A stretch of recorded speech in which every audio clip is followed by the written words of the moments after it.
Bienvenue sur les cours de Jean-Phi pour ce chapitre consacré à l'étude des principales lois discrètes. On commence par la loi. Alors, j'ai déjà fait un chapitre sur les lois discrètes, mais je les ai abordées de façon naïve, sans l'arsenal de la mesure et de la théorie de l'intégration et sans aucune connaissance sur les probabilités.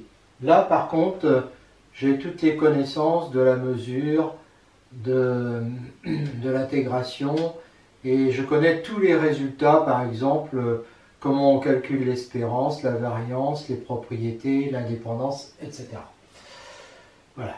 Donc, on voit d'abord la loi uniforme sur le segment 1n, c'est-à-dire l'ensemble des entiers naturels de 1 à n. On a une variable aléatoire x qui est définie sur l'espace probabilisé oméga bp, donc b c'est la tribu sur l'univers oméga et p la probabilité.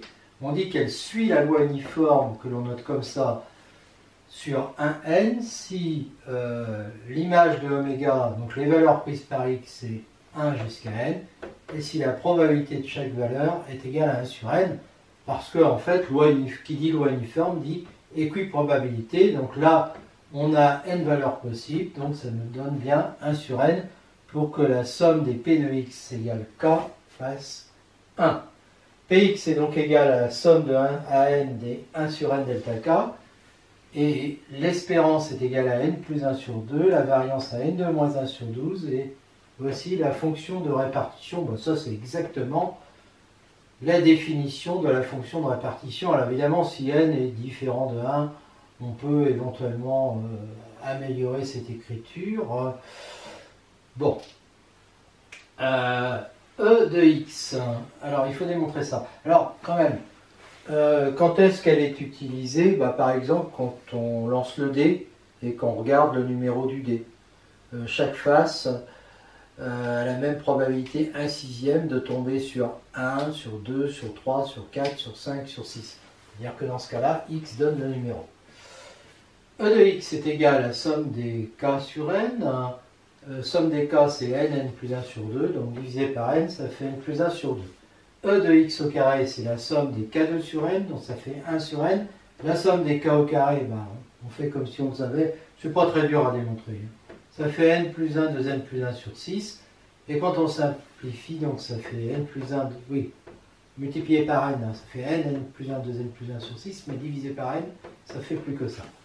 Donc, v de x qui est égal à e de x2 moins e de x au carré, eh bien, on fait ça moins ce truc-là au carré, on met un même dénominateur, et on trouve facilement n plus 1 facteur de n moins 1, c'est-à-dire n2 moins 1 sur 12. Voilà.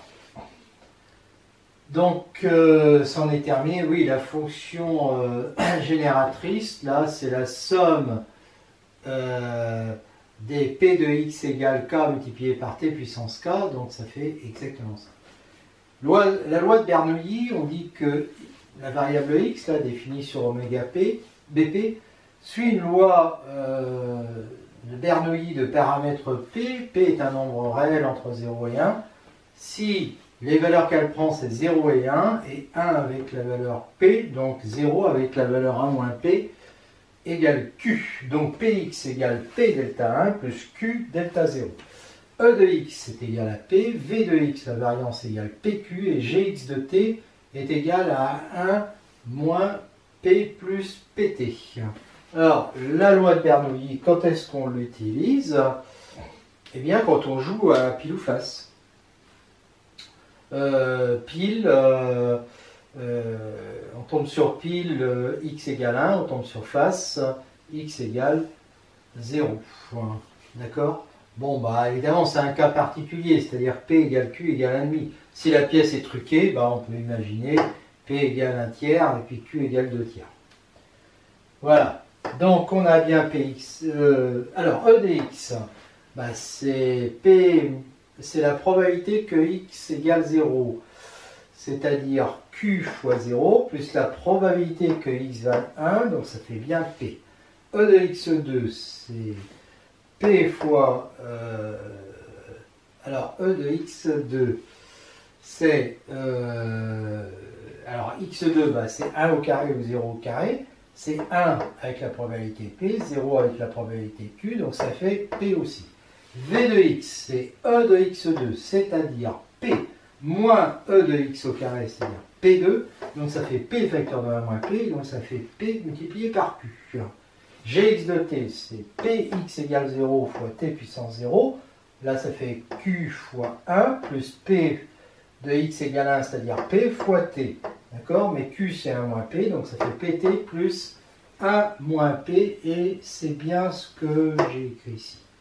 La loi binomiale maintenant, on dit que x est une loi binomiale de paramètres np, où n est un entier naturel non nul, p un réel entre 0 et 1, si les valeurs qu'elle prend vont de 0 jusqu'à n, et elle prend la valeur k avec cette probabilité-là. Alors on justifiera ça le paragraphe suivant. On pose q égale à moins p comme d'hab, et puis on voit que px est égal à la somme de ces trucs-là, multiplié par delta k, donc il n'y a pas de surprise. E de x, on va montrer que c'est np, v de x, npq, gx de t, 1 moins p plus pt à la puissance n. Et on va comment. Alors, on va voir, on l'expliquera après ça, qu'on utilise la loi binomiale quand on refait n fois de suite la même expérience qui débouche sur deux résultats possibles, 0 et 1, échec ou succès. Mais ça, on va en parler juste après. Là, on se contente du calcul, gx de t. C'est la somme des k parmi n, p puissance k, q puissance n moins k, t puissance k, c'est-à-dire la probabilité que x est égal à k fois t puissance k. Bon, ben là, je reconnais le binôme de Newton, et ça me fait exactement q plus pt, parce qu'il y a pt qui est à la puissance k, donc q plus pt à la puissance n, c'est-à-dire 1 moins p plus pt à la puissance n. Donc, pour calculer l'espérance, eh bien, je vais prendre la dérivée, parce que ça, c'est toujours dérivable. C'est un polynôme, et sa dérivée, c'est np, 1 moins p plus pt à la puissance n moins 1, même si n est égal à 1, parce que si n est égal à 1, la dérivée, ça fait p, et là, ça fera la puissance 0, donc ça fera 1, et ça fera p fois 1, ça fera p, c'est bon. Et donc, E de x est égal à la dérivée en 1, c'est-à-dire quand je remplace t par 1, ça fait 1 moins p, non, quand je remplace t par 1, oui, t par 1, ça fait 1 moins p plus p, donc ça fait 1, la puissance n moins 1, ça fait 1, et donc ça fait np. Voilà, et maintenant je calcule la dérivée seconde. Alors dans le cas n supérieur ou égal à 2, ça va faire p fois n moins 1 fois p fois n, donc ça fait ça, 1 moins p plus pt à la puissance n moins 2. D'accord? Alors ceci dit, donc g seconde de 1, lui il vaut quoi? Quand je remplace t par 1, c'est toujours pareil, ça fera 1, il va rester nn-1 p2, nn-1 p2. Alors ça reste vrai si n égale 1, pourquoi? Parce que si n égale 1, là ça fait de la puissance 0, ça fait 1, et dans ce cas-là, je vais trouver p. Et dans ce cas-là, si n est égal à 1, non, je me suis trompé. Si n est égal à 1, ça fait 1, quand je le dérive, ça fait 0. Et là, c'est pareil, ça fera 0. Donc ça, c'est toujours vrai, ça. D'accord? Et eh bien, donc, je vais pouvoir dire que v de x, puisque g' x et g seconde x existent en 1, qu'elles sont continues en 1, qu'elles ont une valeur en 1, eh bien, je peux donc dire que c'est g seconde x en 1, plus g'x en 1, moins g'x en 1, au carré.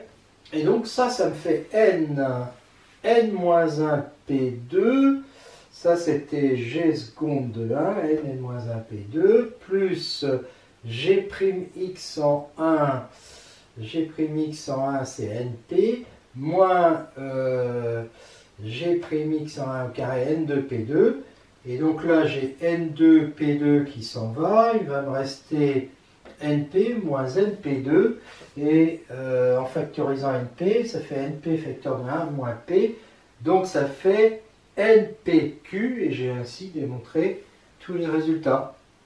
Épreuve de Bernoulli. Alors on appelle épreuve de Bernoulli une expérience aléatoire qui a deux issues possibles, le succès avec la probabilité P, l'échec avec la probabilité Q égale 1 moins P. Typiquement, je joue au dé et on sait qu'à ce moment-là, la variable x qui donne 1 si il y a succès et 0 s'il y a échec, ben cette variable elle suit une loi de Bernoulli de paramètre P. Alors quand est-ce qu'on aura affaire à une variable aléatoire qui suit une loi binomiale de paramètre NP? Eh bien, quand on répète n fois de suite une épreuve de Bernoulli de paramètre P et qu'on compte le nombre de succès, c'est-à-dire le nombre de fois où on a obtenu 1. Donc, alors, on suppose, et c'est important, les n épreuves indépendantes les unes des autres, ce qui n'est pas choquant, hein, eh bien, on note xk, le résultat de l'épreuve numéro k, donc c'est un 1 ou un 0. On sait que xk suit la binomiale de paramètre P. Les xk sont indépendants, x égale somme des xk, x prend sa valeur dans les entiers naturels entre 0 et n, et l'événement x égale j est réalisé si parmi les n valeurs de k, il y en a j pour lesquels xk vaut 1 et n moins j, donc les autres, pour lesquels xk vaut 0. L'événement x égale j, c'est donc la réunion de toutes les intersections. Il faut avoir là ces n événements en même temps, où les xk prennent des valeurs alpha k étant 1 ou 0, avec la somme qui fait j. Donc ensuite on fait la somme des probabilités, et là on observe que les xk sont, la famille des xk est indépendante, donc on fait le produit des probabilités des xk. Alors, si alpha k vaut 1, cette probabilité vaut P, si alpha k vaut 0, cette probabilité vaut Q. D'accord? Donc, ça, comme il y a j termes pour lesquels alpha k vaut 1, il y aura P puissance j, et puis pour les autres termes, ça fera Q à la puissance n-j. Simplement, il y a combien de possibilités? Donc ça fait toujours, là, dans cette somme, là c'est toujours le même nombre, P puissance j, Q à la puissance n-j. Alors il y a combien de termes dans cette somme? Il y en a autant que de façons de placer finalement, j'allais dire, j'ai n emplacements et je dois placer j fois 1. D'accord? Donc je dois choisir j emplacements parmi n emplacements. Donc il y en a j parmi n façons de réaliser ça. Et donc ça va me donner au total comme probabilité j parmi n, p puissance j, q à la puissance n-j. Et donc on a bien affaire à une loi binomiale de paramètres NP. Alors E de x, c'est la somme des E de xk, et comme les xk suivent la loi de Bernoulli de paramètre P, ça fait, donc leur espérance c'est P, donc ça fait NP. Et l'indépendance des xk fait que la variance de x va être égale à la somme des variances des xk, et la variance d'une loi qui suit une loi de Bernoulli, c'est PQ, hein, donc c'est NPQ. Et on retrouve donc le résultat qu'on avait déjà démontré. Si x1 et x2 sont des variables aléatoires indépendantes sur oméga BP, et si x1 suit une loi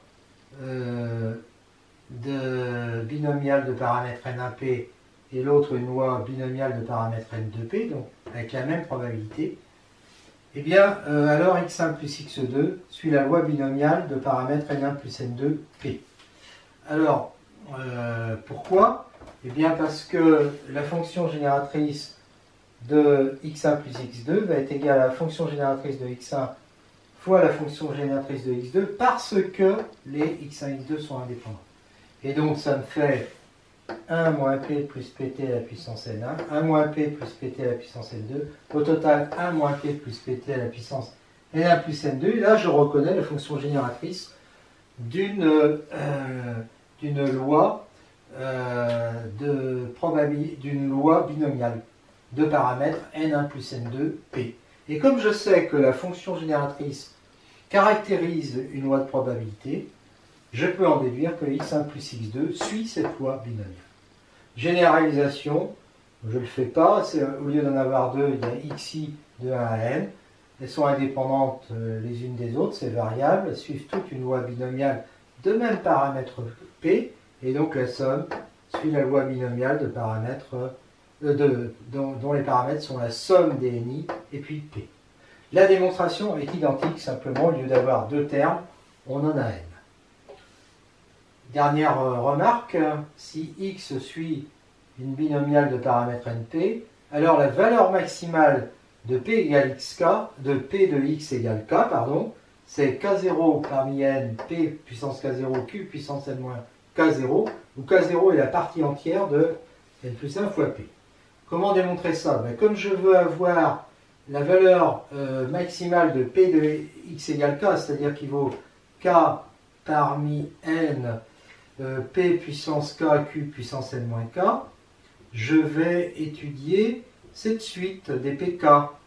Et donc j'étudie PK plus 1 sur PK puisque je veux avoir la valeur maximale. Donc j'écris ça, et ça fait ça. Et je simplifie les factoriels n, les factoriels k et k plus 1, ça fait k plus 1, n moins k plus 1, n moins k, ça fait n moins k. Je veux que ça soit supérieur ou égal à 1, donc c'est équivalent à ça. Je fais passer mon... J'isole k, alors je fais passer mon moins kp de ce côté-là, ça fait plus kp, kq plus kp, ça fait k fois 1, donc ça fait k qui doit être inférieur ou égal, et là je fais passer 1 de l'autre côté, et donc je vais obtenir NP, le 1, non c'est 1 fois Q, donc moins Q ça fait moins 1 plus P. Donc j'obtiens ça. Et donc en faisant passer moins 1 de l'autre côté, j'obtiens que PK plus 1 est supérieur ou égal à PK pour K plus 1 inférieur ou égal à N plus 1P. Donc le plus grand des PK, je l'aurai quand K0 vaudra la partie entière de N plus 1P. Voilà. Et donc, sur un petit dessin, hein, si je regarde là, quand K égale 0, ça vaut Q à la puissance N. Ensuite, ça vaut pour K égale 1, ça vaut pas ça d'ailleurs. Hein. Quand K égale 1, ça vaut N, P, Q à la puissance N-1, etc. C'est de plus en plus grand jusqu'à K0. Puis après, ça diminue jusqu'à obtenir P à la puissance N. On ne sait pas symétrique, hein, parce que P et Q, on sait simplement que P plus Q vaut 1, mais c'est pas forcément P égale Q égale 1,5. Voilà. Nous voyons maintenant la loi hypergéométrique. On dispose d'une urne avec N boules, I boules rouges, N moins I noir, dans la proportion P égale I sur N, Q égale N moins I sur N, donc P plus Q égale 1. Et on tire simultanément petit n boules entre 0 et grand N, et X désigne le nombre de boules rouges qu'il y a sur ces petites n boules. Eh bien, X est évidemment entre 0 et le nombre de boules rouges qui est NP. N-X est donc, c'est le nombre de boules noires, hein, donc c'est entre 0 et NQ. Et dire ça, c'est équivalent à dire ça.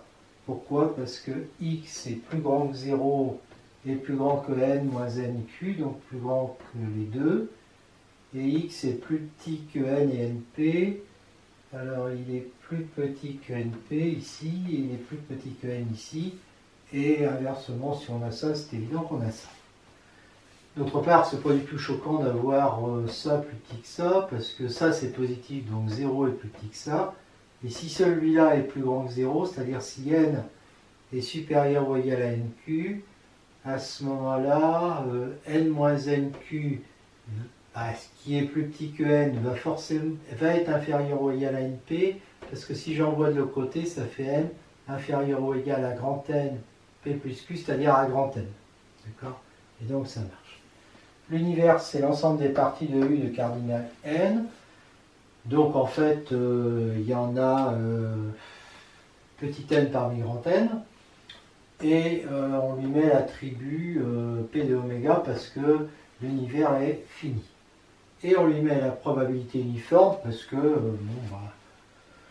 choisir une partie, quand on choisit une partie de n éléments parmi grand N, voilà, elles ont toutes la même probabilité. Hein. Il y a toutes la même... Donc c'est une probabilité uniforme, on choisit l'équiprobabilité sur cet univers, et donc c'est la probabilité d'un élément de l'univers, c'est 1 sur n parmi n. Voilà. Donc maintenant, prenons K, vérifions ça, d'accord, et intéressons-nous au fait que oméga, c'est-à-dire l'événement quand x égale k, oméga appartient à x égale k. Ce qui équivaut à dire que oméga est une partie de k boule rouge et n moins k noir. Il y en a donc, k boule rouge, c'est k parmi np, n moins k noir fois n moins k parmi nq. Et donc la probabilité que x soit égal à k, ça va être égal à ça divisé par petit n parmi grand N. Voilà, puis ensuite on va dire que l'univers c'est la réunion disjointe des événements x égale k. Alors k, il faut qu'il appartienne bien sûr à delta. Donc delta c'est l'ensemble des k, vérifions ça. Voilà. Alors ça nous fait un intervalle AB de grand N. Et 1 est égal à la probabilité de l'univers, c'est-à-dire à la somme des P de x égale k. Donc ça veut dire que la somme de ces trucs-là pour k appartenant à delta doit être égale à n parmi n parce que je le fais passer de l'autre côté. Voilà. Définition. Dire qu'une variable aléatoire définie sur un espace probabilisé suit une loi hypergéométrique de paramètres grand N, petit p, oui, petit p, si, alors on dit ça, si np appartient à n, très important, et x de oméga, c'est ce fameux intervalle qu'on avait avant, que je note INNP, et que quel que soit k appartenant à INP, p de x est égal à ça. D'accord? Alors il nous faut vérifier évidemment que la somme de ces trucs-là fait bien 1. Alors, c'est une loi discrète finie, parce que ça, évidemment, c'est un intervalle de grand N. Donc, il faut vérifier 1 par le calcul, et pour ça, on développe 1 plus x à la puissance grand N, et comme grand N, c'est np plus nq, parce que p plus q est égal à 1, ça nous fait ça. Donc, je développe, là, et j'identifie les termes en x puissance n, en rassemblant les i plus j qui font n, pour n allant de 0 à grand N, et donc j'obtiens ça. D'accord? Et donc par identification, j'obtiens que n parmi n va être égal à la somme de ces trucs-là.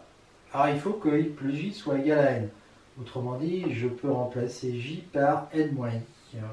D'accord? Moins nq. Alors, est-ce que...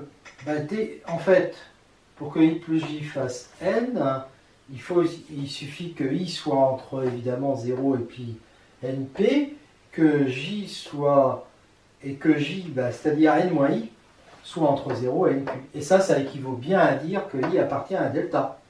Donc, j'ai bien n parmi grand N est égal à la somme la somme pour i appartenant à delta, des i parmi np fois n moins i parmi nq, et je retrouve ainsi le résultat que j'avais obtenu tout à l'heure, et je ne retrouve plus l'endroit, mais voilà.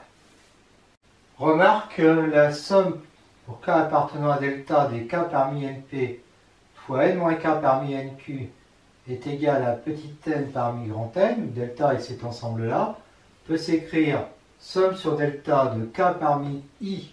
Alors i c'est np, et c'est un entier, multiplié par n moins k parmi j.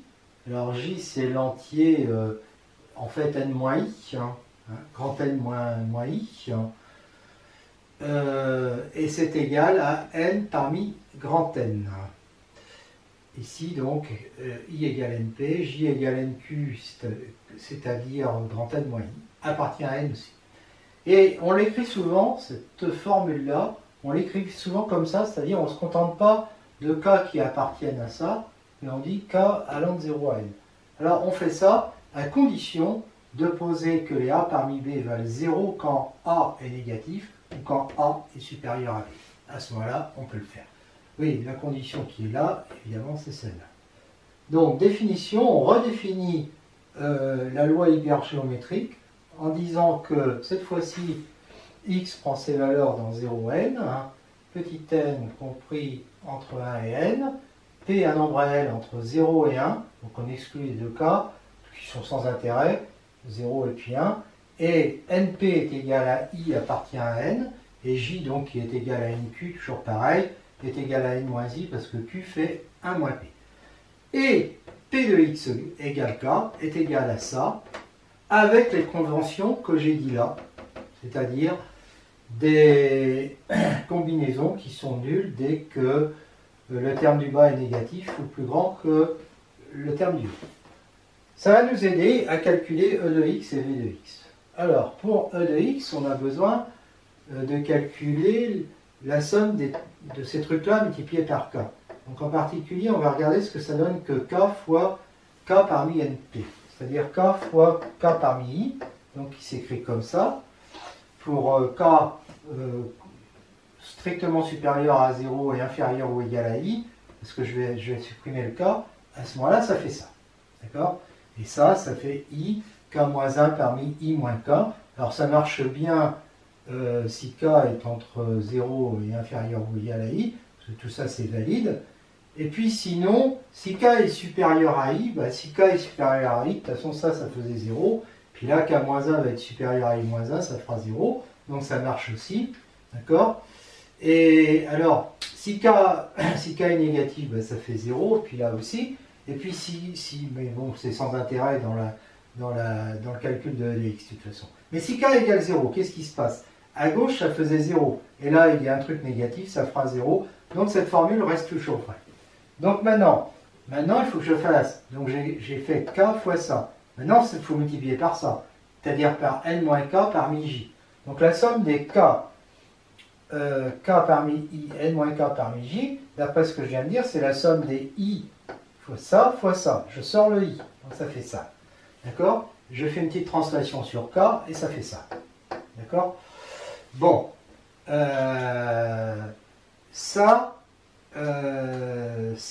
Non, je ne fais pas encore la translation sur k. Là, j'ai juste dit que pour k égale 0, ça faisait 0, donc je commence à 1. Voilà. Et donc maintenant, je fais la translation sur k, d'accord? Je remplace k par k plus 1, et j'obtiens ça. Et ça, bah, j'applique encore la formule de Van der Monde, hein, que j'ai vu tout à l'heure, et donc j'obtiens que ce truc-là, ça fait n-1 parmi grand N-1. Donc e de x finalement va être égal à i fois ce truc-là, puis il ne faut pas oublier de diviser par ça. Donc ça fait i fois n-1 jusqu'à n moins n plus 1, et puis divisé par factoriel n-1, puis là je fais le contraire en bas, n fois ça, puis je multiplie par factoriel n, je simplifie factoriel n, n-1 il y a un n en haut, et puis là je simplifie, eh bien il y a un grand N en bas, et puis comme i ça fait grand NP, les n vont se supprimer, il reste petit np, d'où le résultat. Alors maintenant, v de x. V de x, on va démontrer qu'il est égal à ça. Alors v, c'est la somme des k2pk moins e de x au carré. D'accord? Alors je vais expédier le cas n est égal à 1. Si n est égal à 1, bon, bah, de toute façon, le terme en 0, il est nul. Il va rester 1 au carré fois p1, moins, et puis np, bah, ça fera p. Donc np au carré, ça fait p au carré.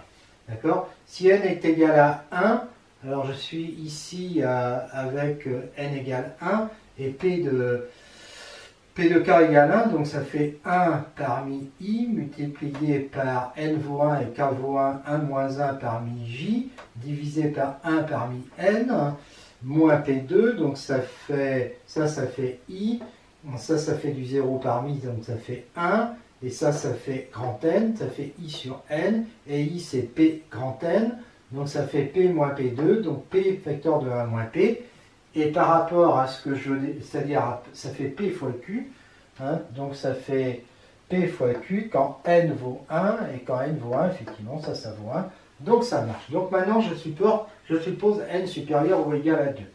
Donc je m'intéresse à la somme de 0 à n des k2pk, qui va être égale à la somme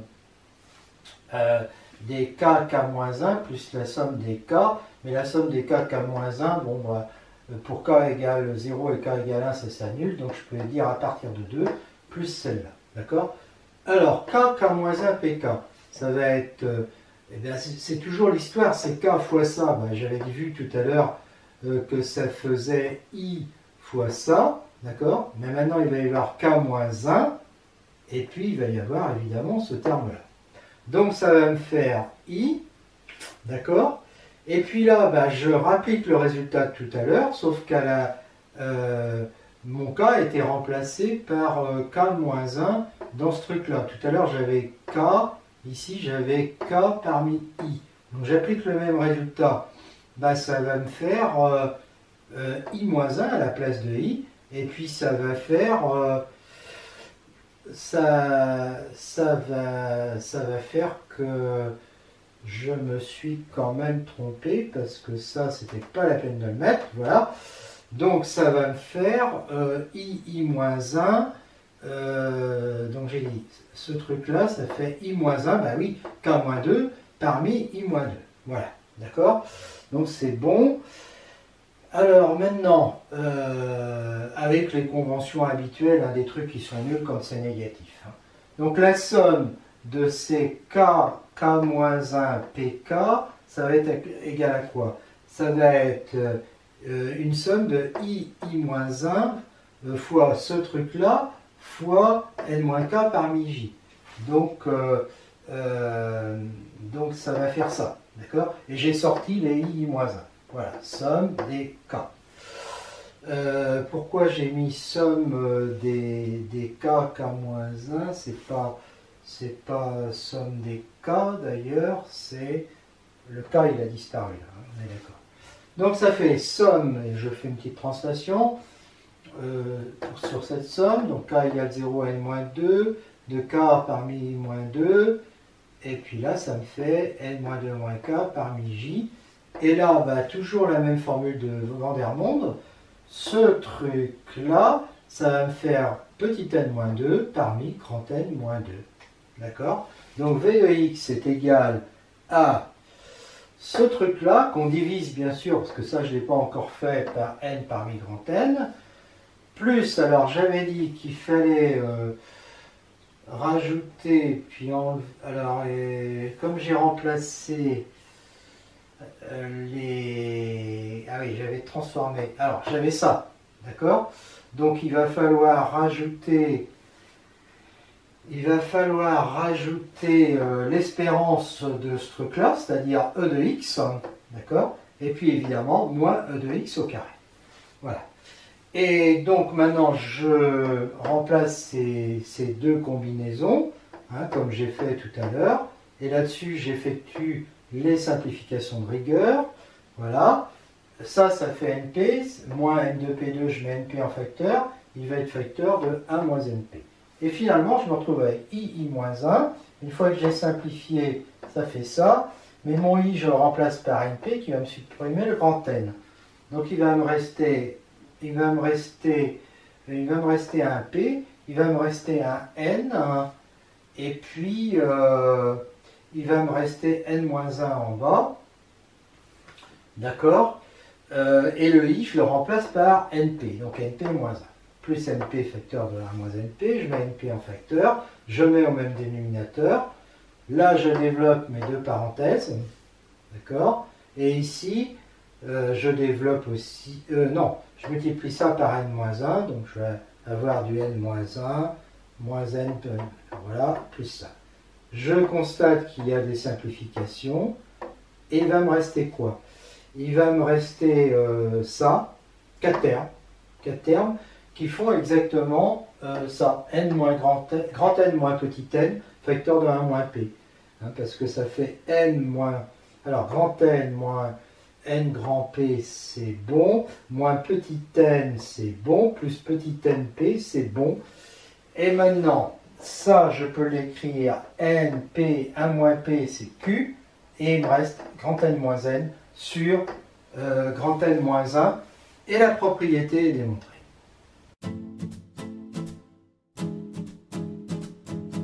Sur les cours de Jean-Phi pour ce paragraphe consacré à la loi géométrique. Une variable aléatoire grand X suit une loi géométrique ou la loi géométrique de paramètres P entre 0 et 1, notation comme ça. Si x de oméga est égal à n étoiles et que p de x égale k est donné par la formule p fois 1 moins p, c'est-à-dire p fois q à la puissance k moins 1, quel que soit k, un entier naturel non nul. Utilisation. On a une urne avec n boules dont R égale np boules rouges et n moins R noires. On fait des tirages successifs avec remise, indépendant bien sûr ces tirages, et x désignera le rang d'apparition de la première boule rouge. Donc forcément x de oméga est égal à n étoiles. Alors oméga c'est quoi? Ben, c'est un ensemble de suites un où il n'y a que des zéros, sauf éventuellement un rang, c'est-à-dire le rang d'apparition de la première boule rouge. Donc on va convenir qu'après, une fois qu'elle est apparue, cette boule rouge derrière avec des zéros. Donc ça donne une suite du genre, soit il n'y a que des zéros, soit il n'y a que des zéros tant qu'on a une boule noire, puis ensuite il y a un 1, puis après, ben voilà, il n'y a que des zéros. Ok, donc cette suite, chaque terme, il y a deux valeurs possibles, donc c'est parfaitement dénombrable comme univers, et donc l'attribut dessus c'est p de oméga, mais en fait en pratique on s'en fiche, on n'utilise pas cet univers. Par contre on va utiliser les variables aléatoires yk pour k supérieur ou égal à 1, qui sont égales à 1 si la boule numéro k est rouge, et 0 sinon. Alors l'événement x égale k, c'est-à-dire la boule rouge apparaît la première fois au rang k. Eh bien, c'est dire qu'avant, elles étaient noires, donc tous les YJ étaient nuls, et puis au rang K, ben, YK est 1. Et comme les YJ, on les suppose indépendants, hein, la famille des YJ, eh bien, la probabilité de ce truc-là, c'est la probabilité de ça, multipliée par la probabilité de cette intersection dans laquelle ils sont indépendants, c'est-à-dire le produit des P de YJ égale 0. Alors, les probabilité d'YJ égale 0, c'est Q. Probabilité d'YK est égale à 1, ben c'est P. Donc ça fait P fois Q à la puissance K-1. Et il nous reste à vérifier que la somme des P égale K, des P de X égale K, fait bien 1. D'accord? Ce qu'on aurait pu faire ici. Bon, ben, vérification, il faut faire la somme de K égale 1 à l'infini de P, Q à la puissance K-1. Donc on sort le P, ça fait somme de 1 infini de ça. Donc de somme 0 à plus l'infini de ça, ça fait P fois 1 sur 1 moins Q égale P sur P égale 1. L'espérance est égale à 1 sur P, la variance à Q sur P2, et la fonction génératrice de X est égale à PT sur 1 moins T plus PT. Démonstration. On commence par la fonction génératrice, qui est la somme des P de X égale K fois T puissance K. Pour K allant de 1 plus l'infini, je sors le P fois T, et je vais avoir somme de 0 à l'infini des Qt à la puissance K, ce qui va me faire PT fois 1 sur 1 moins Qt. Alors Qt ne peut pas être égal à 1, parce qu'à ce moment-là, T serait égal à 1 sur Q, et donc ça serait supérieur à 1, et moi je me réserve T appartenant à 0. Donc ça fait PT sur 1 moins T plus PT, parce que je remplace Q par 1 moins P, donc ça fait moins T plus PT. Voilà, donc j'obtiens bien ça, je calcule sa dérivée. Donc je dérive ici, ça fait P facteur de 1 moins Qt, plus, parce qu'il y a moins Q fois Pt, donc ça va me faire P sur 1 moins Qt au carré. Et donc c'est parfaitement défini en 1, il y a une dérivée en 1, qui vaut P sur 1 moins Q au carré, c'est-à-dire P sur P2 égale 1 sur P, et donc l'espérance qui est égale à la dérivée de la fonction génératrice en 1 est égale à 1 sur P, parce que ça existe en 1. G seconde de x, ben on peut à nouveau redériver ça, donc ça va faire P en haut multiplié par 2Q, donc 2PQ sur 1 moins QT au cube, et donc en 1, ben ça existe encore, ça fait 2PQ sur 1 moins Q au cube, 1 moins Q c'est P, donc ça fait 2PQ sur P au cube, ça fait 2Q sur P2, et V de x, on sait que c'est égal à ça, donc 2Q sur P2, plus G'x en 1 de x c'était 1 sur P, moins E de x au carré 1 sur P2, je mets tout sur P2, donc je multiplie celle-là par P, donc ça fait 2Q plus P, alors P moins 1 ça fera moins Q, ça fait donc 2Q moins Q, ça fait Q sur P2. Et Q sur P2, c'est exactement ce que je voulais, donc c'est bon. Enfin, si x suit une loi géométrique de paramètre p, sa fonction de répartition est donnée par 1 moins q à la puissance k. Démonstration. Fx de k, c'est p de x inférieur ou égal à k. Donc la somme pour j égale 1 à k de p de xk égale j. Donc la somme de j égale 1 à k des pq à la puissance j moins 1. Donc ça veut dire que je sors le p, ça fait la somme de 0 à k moins 1 des q à la puissance j. Et donc ça va faire 1 moins q à la puissance k sur 1 moins q qui vaut p. Ça se simplifie, ça fait 1 moins q à la puissance k. D'où le résultat. Propriété, soit x une variable aléatoire réelle sur l'espace probabilisé oméga bp, x suit une loi géométrique si et seulement si, quel que soit AB appartenant à une étoile, la probabilité de x supérieur à A plus B sachant x supérieur à B est égale à la probabilité de x supérieur à A. La loi géométrique, on dit qu'elle est sans mémoire. Alors, sans mémoire pourquoi? Imaginons que A représente, que x représente un nombre de durée de vie, quoi. Là, ça veut dire qu'on a vécu plus de A années. Bien, la probabilité de vivre plus de A plus B années, sachant qu'on a déjà vécu plus de B années, autrement dit, sachant qu'on a déjà vécu B années, vivre A années de plus, c'est pareil que, c'est la même probabilité que de vivre plus de A années. Voilà. Donc, loi sans mémoire. Démonstration, on suppose qu'elle est géométrique. P de x supérieur à A plus B, sachant x supérieur à B, c'est P de x supérieur à A plus B et x supérieur à B. Mais x supérieur à A plus B est évidemment inclus dans x supérieur à B. Donc ça fait P de x supérieur à A plus B, divisé par P de x supérieur à B, évidemment. Et donc ça fait 1 moins P de x inférieur ou égal à A plus B sur 1 moins P de x inférieur ou égal à B. Donc ça fait 1 moins la fonction de répartition en A plus B, 1 moins la fonction de répartition en B. Alors on va voir que c'est des dénominateurs qui ne sont pas nuls, hein, puisque ça fait Q à la puissance A plus B sur Q à la puissance B, c'est-à-dire Q à la puissance A. Donc c'est parfaitement valide. Et ça fait 1 moins f de x de A, c'est-à-dire P de x supérieur à A. Tout le résultat.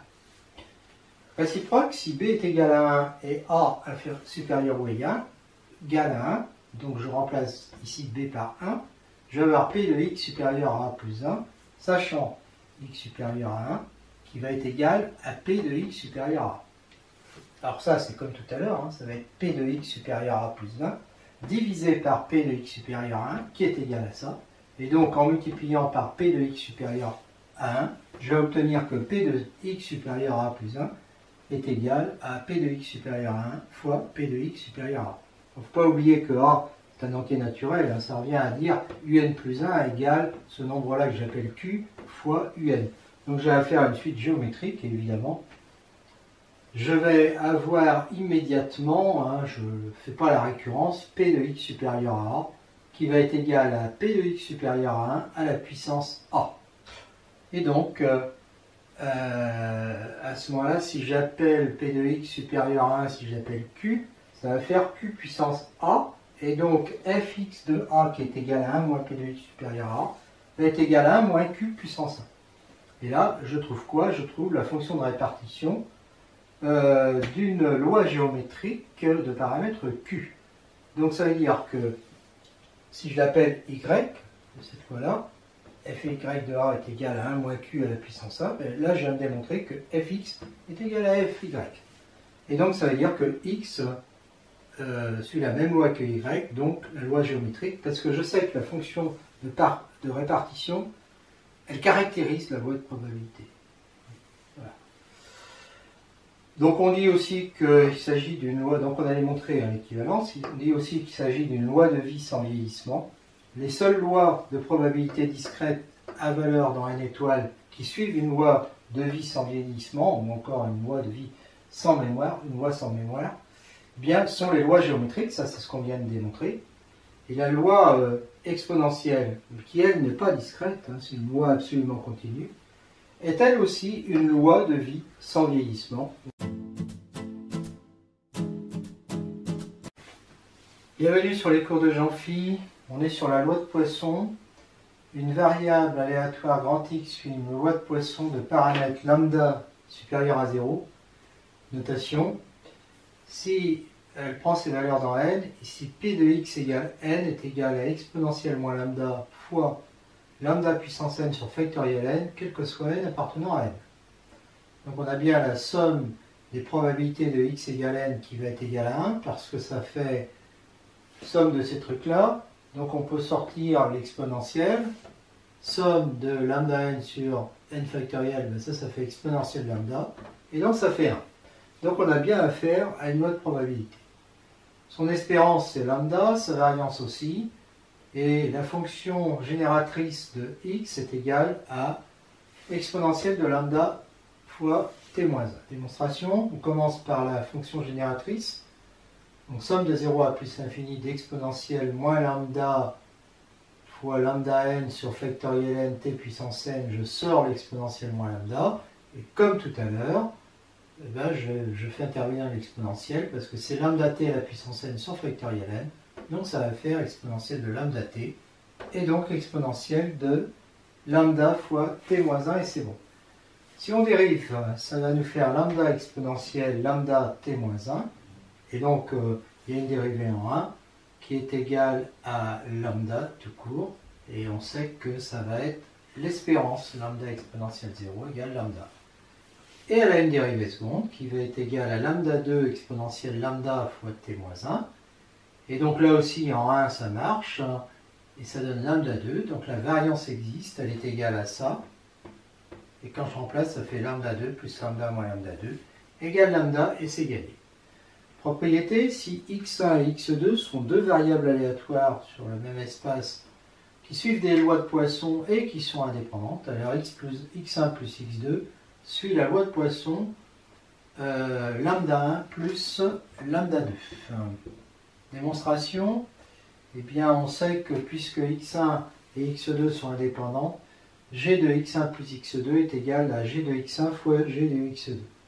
Donc ça va donner exponentielle de lambda 1 fois t-1, exponentielle lambda 2 fois t-1, et donc lambda 1 exponentielle de lambda 1 plus lambda 2 fois t-1, ce qui est la fonction caractéristique d'une variable y qui suit la loi de Poisson, x1, lambda 1 plus lambda 2. Donc ça veut dire quoi ça? Eh bien ça veut dire que puisque la fonction génératrice de x1 plus x2 est égale à la fonction génératrice d'une variable y qui suit une loi de Poisson p de paramètre lambda 1 plus lambda 2, eh bien ça veut dire que x1 plus x2 suit une loi de Poisson de paramètre lambda 1 plus lambda 2. Alors en effet, la fonction caractéristique d'une variable aléatoire caractérise la loi de probabilité. Donc ça va, c'est démontré. Maintenant, approximation d'une loi binomiale par une loi de Poisson. Alors, je vois d'abord le calcul, puis je ferai l'interprétation après. Si lambda est positif, Pn appartenant à 0, 1 et nPn qui tend vers lambda, on fixe K, alors, comme on veut faire tendre n vers plus l'infini, les K parmi n, Pn puissance K, 1 moins Pn à la puissance n moins K, là je reconnais la loi de binomial, tend vers exponentielle moins lambda, lambda puissance K sur K factoriel. Alors, démonstration, si j'appelle UN ce truc-là, ça va faire ça, pour K parmi n, Pn puissance K, 1 moins Pn à puissance n moins K. Bon là, ça va nous faire, je divise par n puissance K, et donc je l'intègre avec le Pn, donc ça fait nPn à la puissance K, fois 1 sur factoriel K, fois 1 moins Pn à la puissance n moins K. Alors ça il y a K termes, d'accord? Et ça reste fixe K. Donc j'ai n sur n, n moins 1 sur n, etc. n moins k plus 1 sur n, ils tendent tous vers 1. Donc le produit de ces quatre termes tend vers 1 quand n tend vers plus l'infini. NPN, ça tend vers lambda, donc à la puissance k vers lambda puissance k. Ça ne bouge pas. Et il me reste 1 moins Pn que je vais à la puissance n moins k. Je l'appelle Vn. D'accord? Et je prends non, j'appelle Vn son logarithme. Donc ça fait n moins k ln de 1 moins Pn. Bon, c'est possible, hein, parce que Pn est entre 0 et 1. Alors 1 moins Pn, on va dire quand même que... Oui, mais à partir d'un certain rang, comme NPN tend vers lambda, Pn tend vers 0, et donc 1 moins Pn est parfaitement déterminé, enfin existe, et ln de 1 moins Pn existe, c'est-à-dire que 1 moins Pn est proche de 1, et donc il ne risque pas d'être égal à 0. Alors, NPN, NPN ça tend vers lambda, donc c'est lambda plus epsilon n qui tend vers 0, et donc Vn va être égal à n moins k, ln de 1, moins, alors le Pn, c'est lambda sur n plus epsilon sur n, donc ça fait exactement ça, d'accord? Donc c'est de la forme n moins k ln de 1 moins t, avec t qui est égal à lambda plus epsilon n sur n, et donc ça fait n moins k, alors là je prends un développement limité, ça fait moins k, puisque t tend vers 0 bien sûr, hein. Donc ça fait moins t2 sur 2, plus t2, alpha de t, une fonction qui tend vers 0 quand t tend vers 0. Donc ça fait n moins k. Facteur 2, je remplace t par t lambda plus epsilon sur n, moins donc 1 demi de lambda plus epsilon n au carré sur n2, plus, et là le t au carré, ça fait lambda plus epsilon n au carré sur n2, on est d'accord, fois une fonction d'un truc qui tend vers 0, donc ça tend vers 0. Voilà. Donc en fait, après, quand je développe, je vais avoir le n fois moins lambda sur n qui va donner moins lambda. Avec le epsilon, ça va donner n epsilon n sur n, pas de problème. Après, il va y avoir k. Et quoi? Il va y avoir du plus k2 sur n qui tend vers 0. Il va y avoir du moins k, du plus k epsilon sur n qui tend vers 0, epsilon n sur n qui tend vers 0. Et puis pour tout le reste, comme il y a n2 en dessous, hein, n2 fois quelque chose qui est borné en haut, mais avec n moins k, c'est de la forme, de toute façon, ça tend vers 0. Tout tend vers 0 ici. Donc j'ai moins lambda, moins epsilon n, plus un truc qui tend vers 0, autrement dit, moins lambda plus un truc qui tend vers 0. Voilà. Donc maintenant, ça c'était pour n moins k, ln de n moins k, c'est-à-dire pour ln de 1 moins t à la puissance n moins k. Ce qui veut dire que 1 moins t à la puissance n moins k, ça va être égal à exponentielle de ça. Donc ça fait en fait que un, alors un c'était ce truc-là. Hein. Ce truc-là, donc il faut que je reprenne à cet endroit-là. Voilà, ça tend vers exponentielle de moins lambda, parce que ce truc-là, c'est un exponentiel de moins lambda plus gamma n, avec gamma n qui tend vers 0. Donc ça tend vers exponentielle de moins lambda. Et puis j'avais dit que ça tendait vers 1. Ça tend vers lambda puissance k. Donc le voilà. Et 1 sur factoriel k. Donc un tend vers ça. Et c'est exactement ce que je voulais démontrer. Évidemment, là, on reconnaît Poisson. Et je vais interpréter ça après.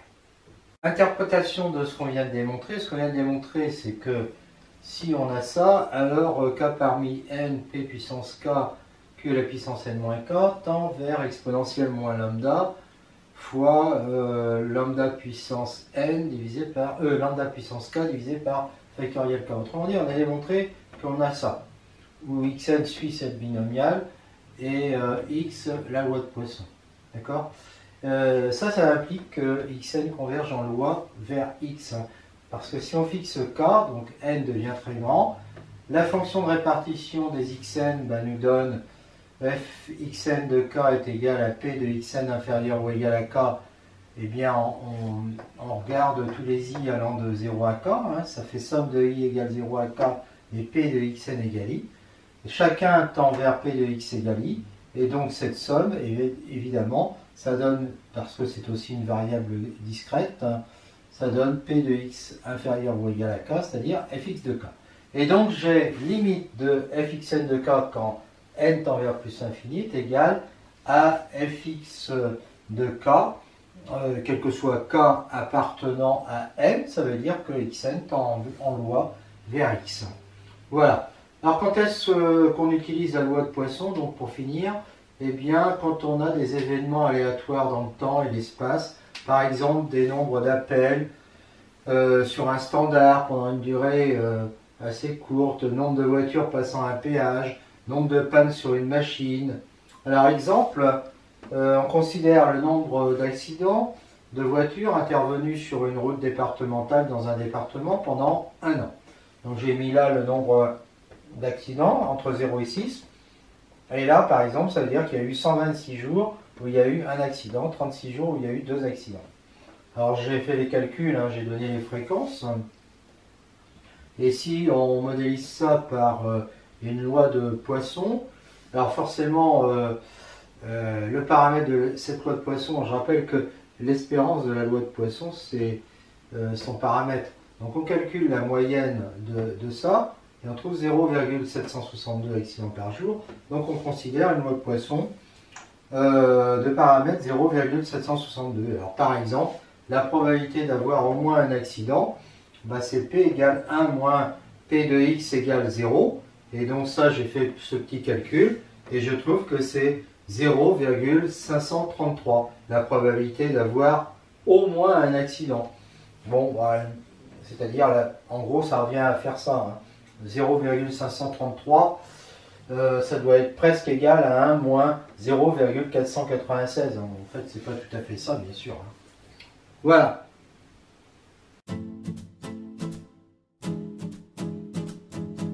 Bienvenue sur les cours de Jean-Phi. On parle là de la loi de Pascal, loi d'attente. On dispose d'une urne avec des boules blanches en proportion P et noires en proportion Q, et on fait des tirages successifs indépendants avec remise. On désigne par XR le rang d'apparition de la r'ième boule blanche. Il est donc supérieur ou égal à 1. Et forcément, les valeurs prises par XR sont supérieures ou égales à R. On peut considérer que l'univers est un ensemble de suites UK qui prennent les valeurs 0 et 1, 0 désignant une boule noire et 1 une boule blanche. Par exemple, si je prends x2 et que je veux x2 égale à 6, ça veut dire que la deuxième boule blanche apparaît au rang 6. 1, 2, 3, 4, la première, 5, 6. Voilà.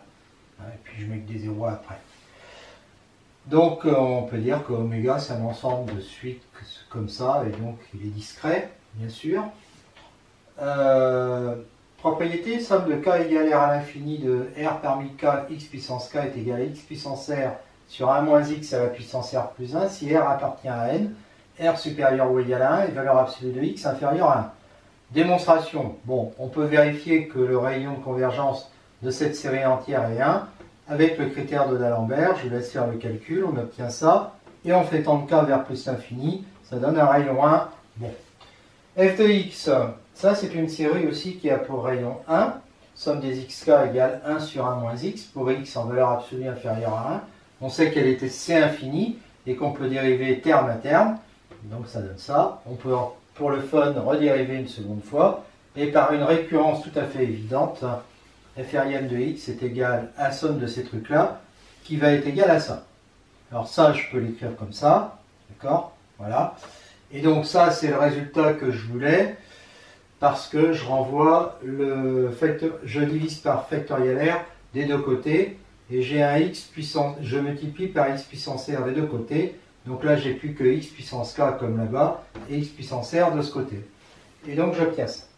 P de xr égale k est égal à ça. Démonstration, pour avoir xr égale k, il faut d'abord avoir r-1 boule blanche dans k-1 premier tirage, et une boule blanche au dernier. Donc, les r-1 premier tirage, j'ai affaire à une binomiale de paramètres p de r-1, et la probabilité d'avoir k-1 tirage, k-1 boule blanche, ben c'est ça. Hein. Et puis je vais multiplier par la probabilité que la kème boule soit blanche, donc P, Pourquoi je multiplie? Tout simplement parce que les tirages successifs sont indépendants. Voilà, donc c'est classique et je passe très vite là-dessus. Vérifions que somme de k égale r à plus l'infini des p de xk égale r est égale à 1. Ben, on a déjà vu ça. Et donc on a déjà vu ça. Alors on a déjà vu ça. Est-ce qu'on a vu exactement la même chose? En fait, j'ai remplacé r par r-1. D'accord? Voilà. Et donc maintenant, je fais une petite translation sur k pour me ramener à ça. D'accord? Et puis là, je vais en déduire que somme de r à plus l'infini de r-1 parmi k-1 x puissance k-1, donc je divise par x, donc ça fait un x à la puissance r-1 sur 1 moins x à la puissance r, voilà. Et puis ça implique que la somme de r à plus l'infini des r-1 parmi k-1 x puissance k, donc là je vais multiplier par x, donc ça va faire un x puissance r sur 1 moins x puissance r, puis je remplace x par q, donc je vais obtenir q à la puissance k, q à la puissance r, et là 1 moins q ça fait p à la puissance r, d'accord?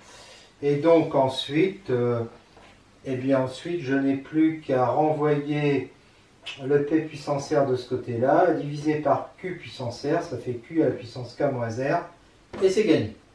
Voilà, la fonction génératrice de xr, ça va être ça. En effet, si je prends gxt, c'est somme de r à plus l'infini des pkt puissance k.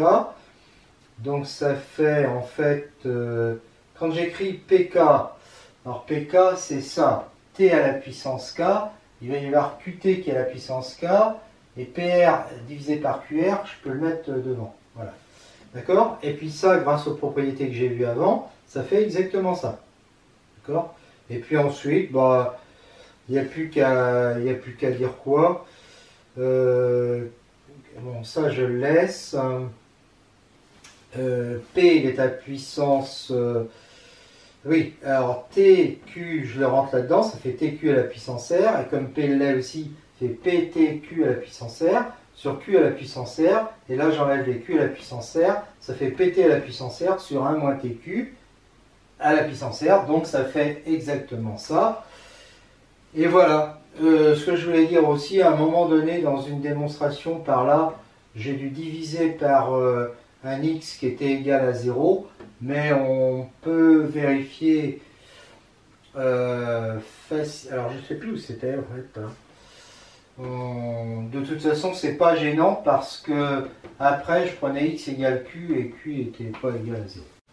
Alors, nous voyons maintenant l'espérance et la variance de cette variable qui suit une loi de Pascal.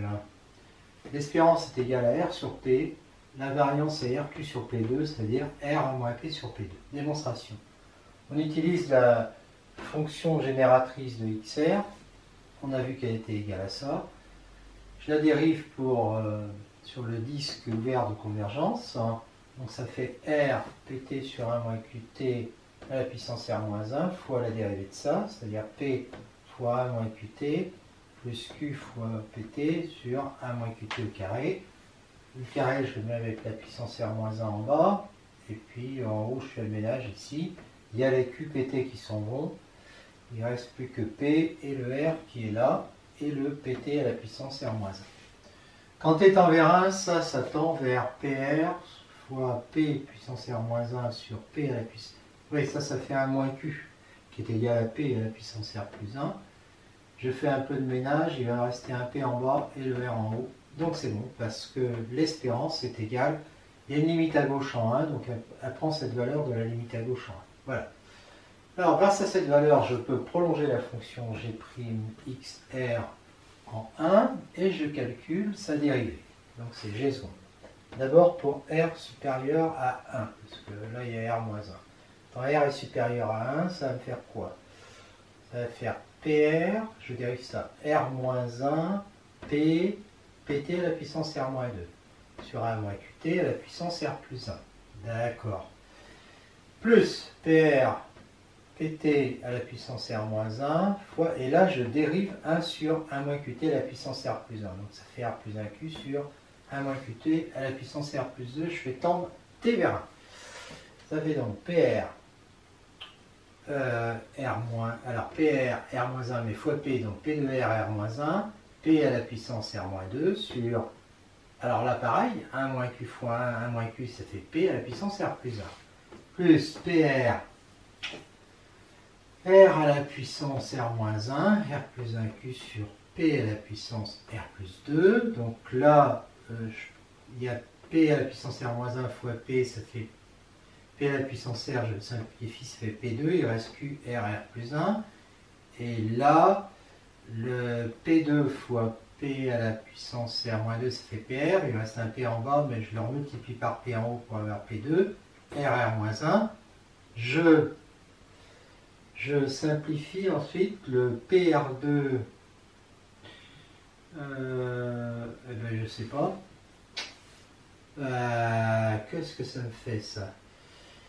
PR2 et R2Q, ça fait R2 facteur de P plus Q, autrement dit ça fait R2, parce que P plus Q fait 1, moins RP plus RQ, voilà, sur P2. Alors ça fait ça, mais alors je calculerai après, là. Je vais d'abord voir le cas R égale 1, pour voir si on trouve la même chose. Quand R égale 1, ça fait 1, ça fait PR, donc P, sur 1 moins QT à la puissance 2. P sur 1 moins QT à la puissance 2. G seconde, du coup, va faire 2QP sur 1 moins QT à la puissance 3. Et ça tend, quand T tend vers 1, ça tend vers 1 moins Q. C'est-à-dire P2, ça fait 2QP sur P au cube, fait 2Q sur P2. Est-ce que ça donne la même chose que là, quand R est égal à 1? Ça fait 1 plus Q moins P, 1 moins P ça fait Q, Q plus Q ça fait 2Q sur P2, c'est la même chose. Donc je peux appliquer la même formule, hein, il y a la même valeur, et j'en déduis qu'elle a un moment d'ordre 2, et que la variance est égale à G seconde plus G' moins G' au carré. Donc G seconde, ben, je prends la formule générale que j'ai trouvée, R2 plus RQ moins RP sur P2, plus G' en 1. Alors, G' en 1, je ne sais plus où c'était, c'était R sur P. Je multiplie par P pour avoir du P2, et puis moins G' au carré, R de P2. D'accord? Et donc là, je fais ménage, le R2 il s'en va, moins RP plus RP il s'en va, il reste RQ sur P2, et RQ sur P2, c'est ce que je voulais. Donc on a terminé.